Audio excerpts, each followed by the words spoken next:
بسم اللہ الرحمن الرحیم۔ السلام علیکم۔ حضرت حذیفہ رضی اللہ عنہ مشہور صحابی ہیں۔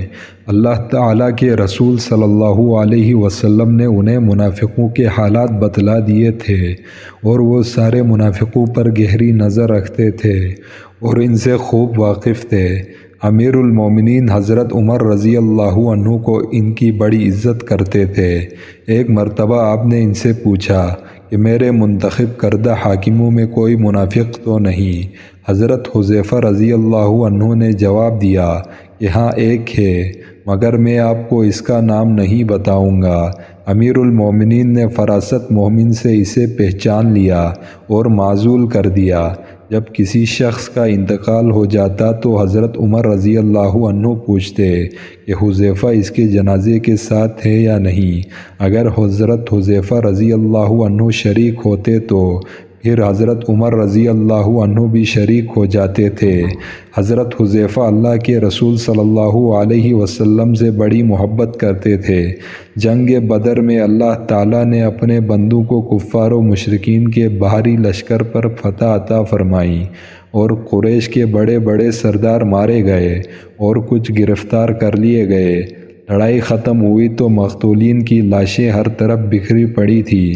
رسول اللہ صلی اللہ علیہ وسلم نے میدان بدر کے ایک گھڑے کی طرف اشارہ کر کے فرمایا کہ سب کو اس گھڑے میں ڈال دیا جائے۔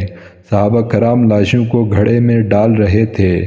جب حضرت حذیفہ رضی اللہ عنہ کے والد عتبہ بن ربیعہ کو گھڑے کی طرف لایا جا رہا تھا تو اس وقت حضرت حذیفہ رضی اللہ عنہ اللہ کے رسول کے پاس کھڑے تھے۔ جب ان کی نظر اپنے مردہ باپ پر پڑی تو ان کے چہرے کا رنگ بدل گیا اور کچھ رنجیدہ سے نظر آنے لگے۔ آپ صلی اللہ علیہ وسلم نے حضرت حذیفہ کی طرف دیکھا اور فرمایا، ابو حذیفہ، اپنے باپ کی یہ حالت دیکھ کر شاید تمہارے دل میں کوئی بات پیدا ہو گئی ہے۔ انہوں نے عرض کیا کہ اے اللہ کے رسول صلی اللہ علیہ وسلم، یہ بات نہیں، مجھے اپنے باپ کے مارے جانے کا نہ تو کوئی افسوس ہے نہ ہی میں اس کی موت سے رنجیدہ ہوں۔ جو کچھ ہوا وہ تو ہونا ہی تھا۔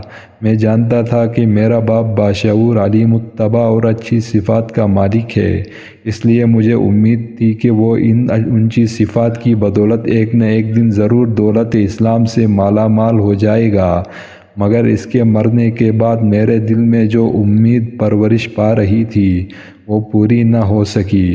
مجھے اپنی اس امید کے پورا نہ ہونے پر رنج ہوا ہے۔ کاش وہ اللہ پر ایمان لے آتا اور اللہ کی راہ میں مارا جاتا تو مجھے بڑی خوشی ہوتی۔